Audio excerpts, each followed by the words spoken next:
देह परिवर्तन का विज्ञान। जैसे बचपन से जवानी आती है, वैसे ही मृत्यु। जय श्री कृष्ण साथियों, आप सभी का बहुत बहुत स्वागत है हमारे चैनल सनातन की यात्रा में, जहाँ पिछले श्लोक में भगवान श्री कृष्ण ने अर्जुन को इस संसार के कालचक्र का सबसे बड़ा सत्य बताया। उन्होंने कहा कि हम पहले भी थे, आज भी हैं और आगे भी रहेंगे। जैसे ही अर्जुन ये सुनते हैं, उनके मन में तुरंत सवाल आता है कि जब वो अमर है तो हमारे इस शरीर का बुढ़ापा होना, शरीर में बुढ़ापा आना, या फिर शरीर का मर जाना या कष्ट पाना, ये सब क्या है। आज के श्लोक में भगवान इसका एक ऐसा सीधा और सरल एक एग्जाम्पल देने वाले हैं जिसको सुनते ही अर्जुन का सारा भ्रम जो है वो टूट जाए। चैप्टर 2 श्लोक नंबर 13। देहिनो अस्मिन् यथा देहे कौमारं यौवनं जरा तथा देहांतर प्राप्तिर धीरस्तत्र न मुह्यति।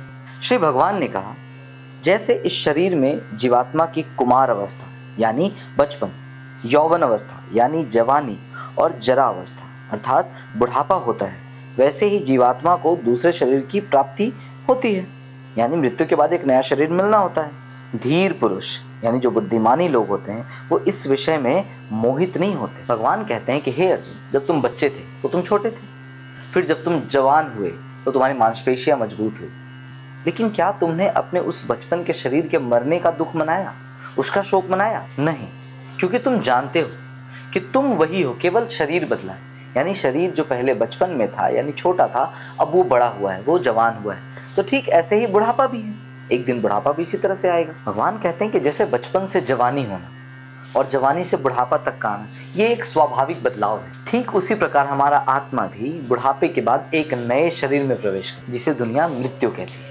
ये भी सिर्फ एक बदलाव है। आत्मा केवल वही रहती है, आत्मा नहीं बदलती, सिर्फ शरीर यानी पोशाक बदलता है। और जो लोग इस सत्य को जान लेते हैं वे धीर यानी बुद्धिमान ज्ञानी हो जाते हैं। वे इस मृत्यु पर कभी शोक नहीं मनाते, वे इसे ठीक वैसा ही समझते हैं जैसे कि हम अपने पुराने कपड़ों को जब बदलते हैं तो उस पर शोक नहीं मनाते।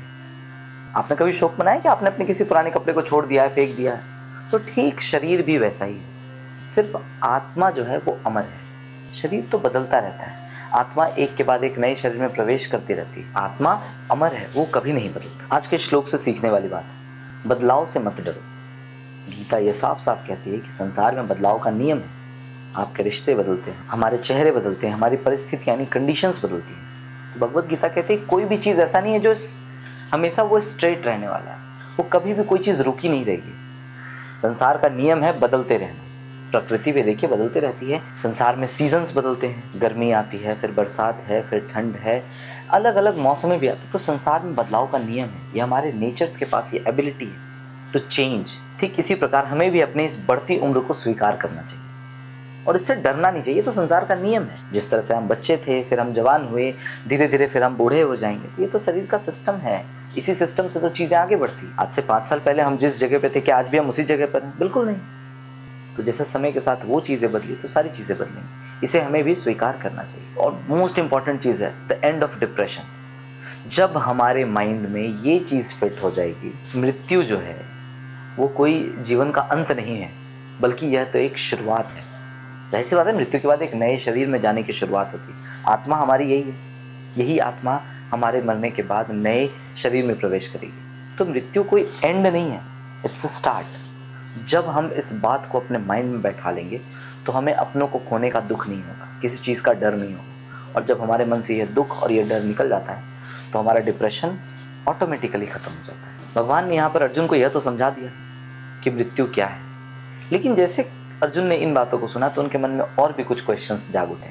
वे क्वेश्चंस क्या हैं, ये बातें जानेंगे हम आगे आने वाले श्लोक में। अर्जुन बताएंगे कि उनके मन में क्या प्रश्न आए। साथियों, भगवद गीता की सीरीज़ का दूसरा अध्याय चल रहा है, जहाँ मैंने पहले अध्याय को पूरा कंप्लीट कर दिया है। उसका प्लेलिस्ट मेरे चैनल पर अपलोड है, आप जाकर चेक कर सकते हैं। आशा करता हूँ कि आपको ये सीरीज़ पसंद आ रही होगी, आप इससे कुछ ना कुछ ज़रूर सीख रहे होंगे। मिलते हैं आपसे अगले श्लोक में। जय श्री कृष्ण, जय श्रीमन नारायण, जय श्री राधे।